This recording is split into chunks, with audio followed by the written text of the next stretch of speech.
Well, hey, Brave Church. I'm here with Pastor Josh. Hey. And we have a church update to share with you. You know, the last one was Pastor Darren. I was on paternity leave, and Pastor Darren interviewed you and Jess about taking over leadership of the San Ramon campus. And also, we had a baby. So Bianca's 3 weeks old. A lot's happened in the last 3 weeks, especially at the San Ramon campus. Why don't you just tell us a little bit about what's been going on? Yeah, it has been a very full 3 weeks. Not as full for you. You've got 4 kids. But for us at San Ramon, wow, we had a Team Brave barbecue. We had about 25 people over to our backyard that just served faithfully on Team Brave. Had an awesome time with them. We got to baptize 2 people. We had 4 baby dedications. Wow. We've had several weeks in a row where each weekend we're kind of more and more in attendance every Sunday. So it's been an awesome few weeks. A few months. Does it feel like a few months? It feels like a few months because so much has happened in it. So it sounds like it. Well, hey, I wanted to also take a moment just to update everyone. A few weeks ago, we first announced in Dublin just the timing of Marcy having the baby and me being in and out. And so we just really didn't get a moment to take this time to share with the whole church a big change that we recently made related to broadcast. So the headline is we're now live in Dublin, sending our video teaching on Sundays to San Francisco and San Ramon. Now, that's not a change for San Francisco, but I just wanted to talk a little bit about how we came to that decision, the journey behind it, because, for years now, 2 years, we've been bouncing back and forth between San Ramon and Dublin. And then, of course, we kind of thought that was just going to be the plan as soon as we could in San Francisco.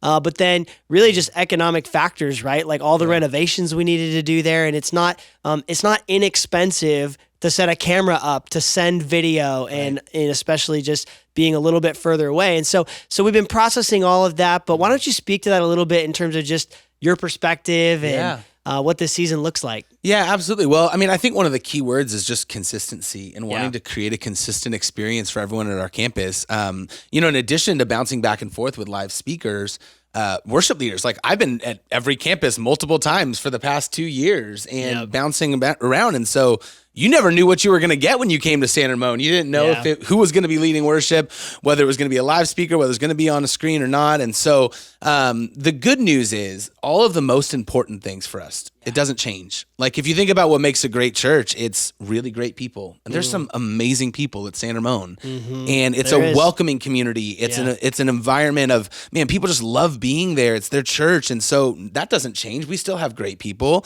great worship. We're going to have great worship every week at San Ramon. We're going to have great teaching. And honestly, I kind of view it like, listen, I would rather have great teaching on a screen than like subpar or mediocre teaching live in person.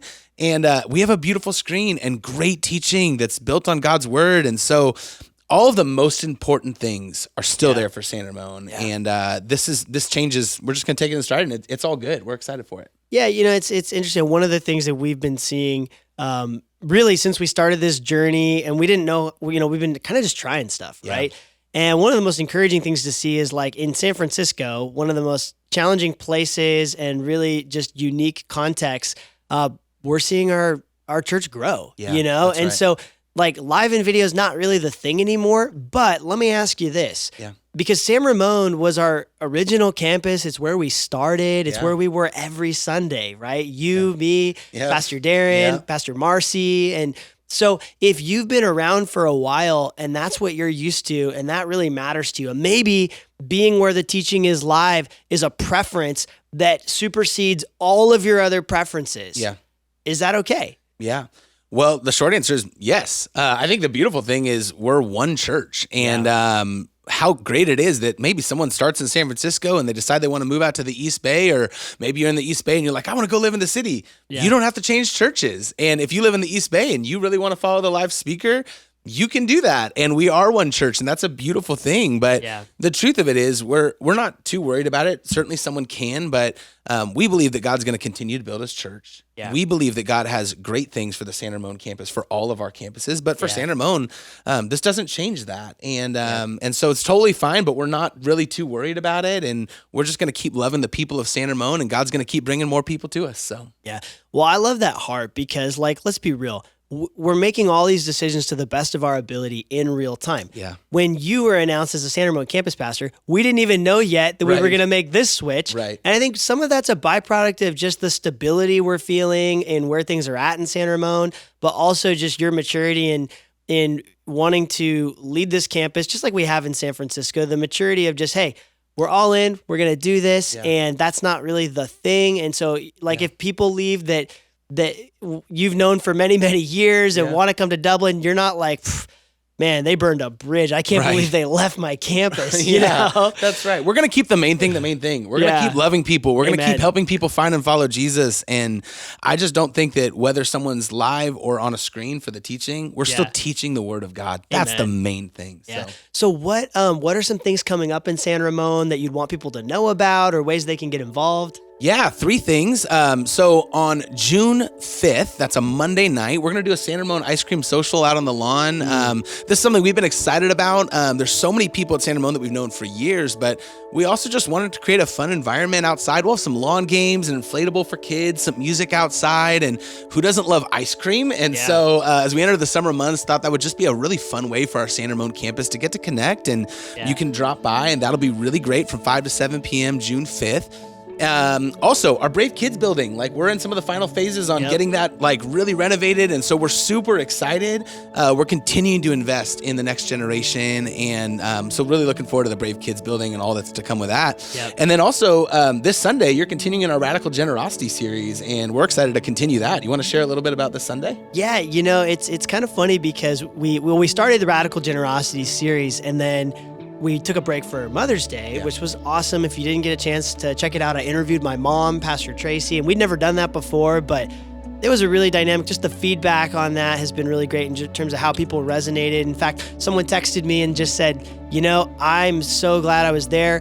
What you said, what your mom said about really seizing the moment with people in your life that are meaningful while they're still alive, while you still have the chance, leaving nothing unsaid.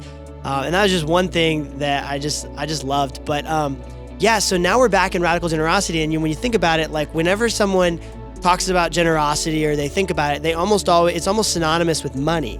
And I don't know if you've heard this before, but people say that there's 2 things that they call pew clearers, and it's when you teach on divorce or money.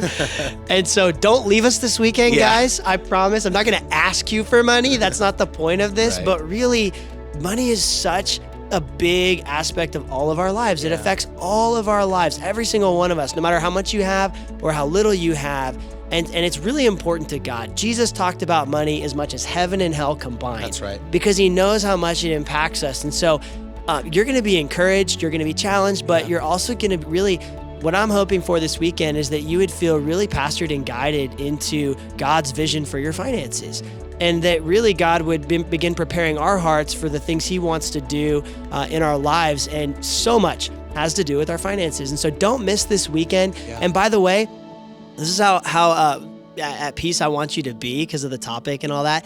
You could bring a friend this Sunday and they're going to get something from it. And they're not going to get turned off. Even if they're someone who doesn't normally go to church, don't stop inviting. This is a season to invite people. People have moved into the Bay Area. They've transferred for work. They're looking for a new church. They're coming back from the pandemic. This is a season for an invitation. So invite somebody. Don't come alone. We'll see you guys this Sunday.